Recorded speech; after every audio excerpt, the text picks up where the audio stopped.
Hi guys, in today's video I'm going to show you how you can play Palworld multiplayer. So the first step, you need to follow this procedure. Make sure that you have good internet connection because low or unstable connection can be a total game breaker.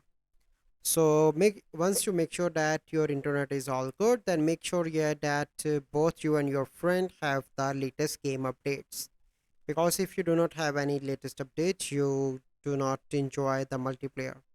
And don't forget that everyone needs to be on the same platform. So if you are on Xbox and your friend is on Steam, you're gonna have a bad time. So make sure that you both are on the same platform, that you are using Xbox and your friend is also using Xbox. So this is a process how you can play Palworld multiplayer. So I hope you find this video helpful. If you find this video helpful, must like this video, subscribe to our YouTube channel for future videos. We'll see you in the next video. Thank you. Have a good day.